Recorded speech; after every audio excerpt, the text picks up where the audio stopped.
Hola, soy Luis Miguel García y vamos a hablar de neuroeducación.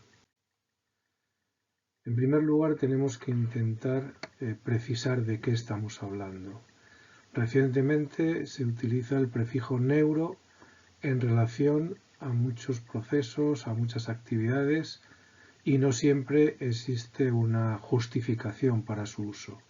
Por eso nuestro objetivo es dotar de apoyo empírico al concepto de neuroeducación. Para ello, tenemos que utilizar una primera definición del concepto de educación. Hay muchas, pero a mí me gusta esta de José María Asensio. Medio o estrategia de actuación cuya finalidad es la de promover adquisiciones que, en algún sentido, se consideran necesarias para los individuos en sus respectivas sociedades. Es decir, básicamente estamos hablando de intencionalidad, es decir, una estrategia que quiere promover adquisiciones que luego se consideran necesarias para los individuos, para poder adaptarse y progresar en sus sociedades. Pero es muy importante la idea de que la educación, tal y como la entendemos, es un proceso de aprendizaje intencionado, es decir, queremos que otros aprendan. Esto nos llevaría a un acercamiento a la neuroeducación, entendida como el conjunto de procedimientos, técnicas y actividades que, tomando como referencia el conocimiento sobre el sistema nervioso humano en general y sobre el cerebro en particular, son utilizadas para optimizar el proceso en sus diferentes etapas. Estamos hablando de aprender con el cerebro. El cerebro es el órgano que sirve de soporte al aprendizaje, el cerebro y el sistema nervioso en general. Pero la neuroeducación no se puede entender sin la estrecha comunicación entre el ámbito de la neurociencia y el ámbito de la educación. Se trata de establecer una comunicación bidireccional que permita poner en marcha proyectos y procedimientos que se rijan un poco por este principio. Entonces, aceptamos la educación como un aprendizaje inducido, pero sabemos que el aprendizaje implica una modificación de la actividad del sistema nervioso.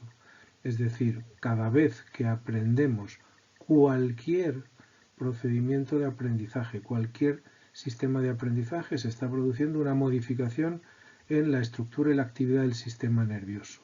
Por lo tanto, podríamos considerar la neuroeducación como un conjunto de ajustes cerebrales para el aprendizaje inducido.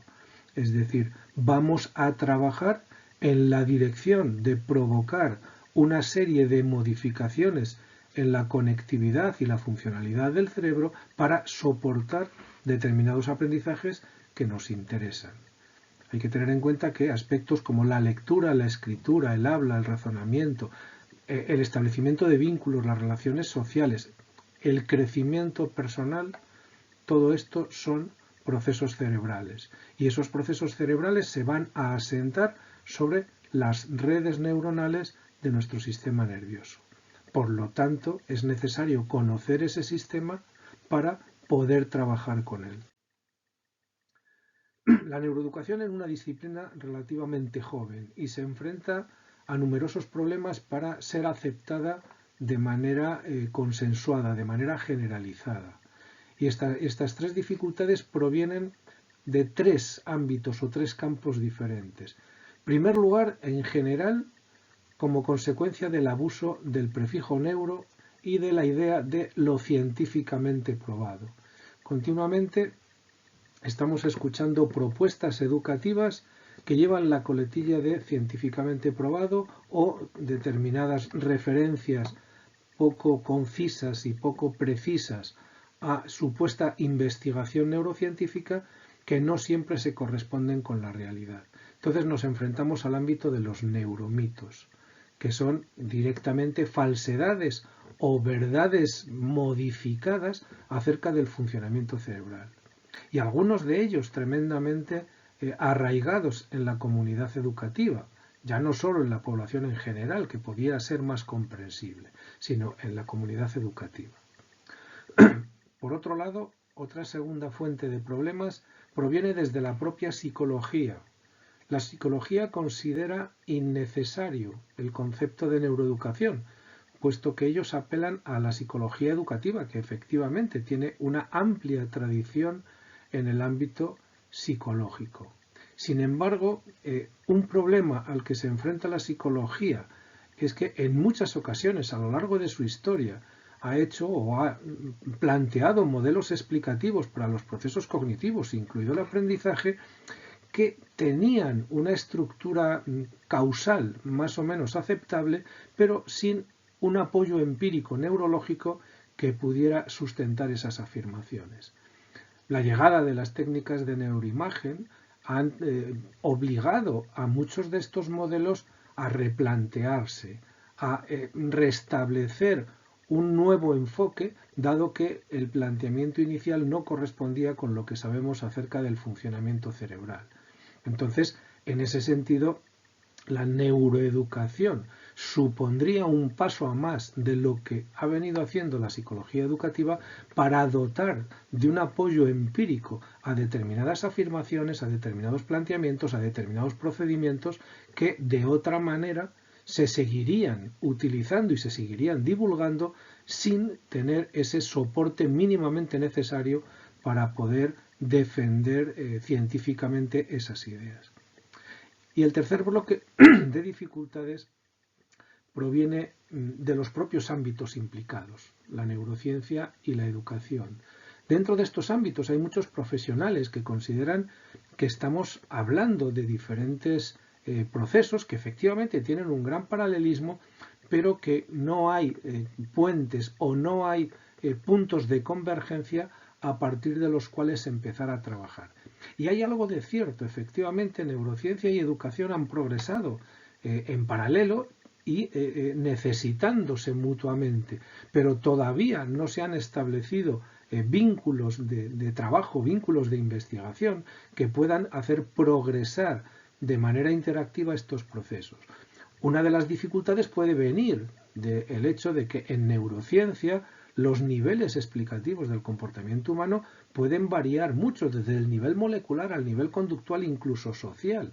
Entonces no es lo mismo tratar de establecer una relación entre lo que sabemos del funcionamiento de los canales iónicos en la membrana de las neuronas con el proceso de aprendizaje que se desarrolla día a día en el aula, que hacer esto mismo entre el funcionamiento de determinadas redes cerebrales en relación con un proceso concreto que estamos trabajando con una actividad didáctica determinada. Entonces ahí es donde se necesita el establecer una serie de relaciones que permita operativizar estas dificultades para progresar. Recapitulando lo dicho, el proceso educativo tiene como objeto hacernos aprender, es decir, es un proceso cuyo objetivo final es que otros aprendan y adquieran determinadas habilidades y determinadas competencias. Por otro lado, aprendemos con nuestro cerebro, con nuestro sistema nervioso, pero con nuestro cerebro de manera especial. Es necesario conocer en la medida de lo posible y hasta donde hemos llegado en neurociencia cómo funciona el cerebro y buscar la manera de llevar ese conocimiento a la práctica diaria en el aula. Esto implica que necesitamos adaptar los procesos de aprendizaje en el aula a lo que sabemos del funcionamiento cerebral para proporcionar posibles mejoras y optimizar ese proceso de aprendizaje. Pero para ello es necesario también una relación inversa donde el neurocientífico conozca las dificultades de los procesos didácticos en el aula, de las actividades que se desarrollan en el día a día, para a la hora de enfocar su investigación hacerlo en esa dirección. Y por último, es imprescindible afrontar estos desafíos desde equipos multidisciplinares y manejar una especie de código o lenguaje común que nos permita entender y compartir la información de los ámbitos respectivos. Muchísimas gracias por la atención y hasta otro vídeo.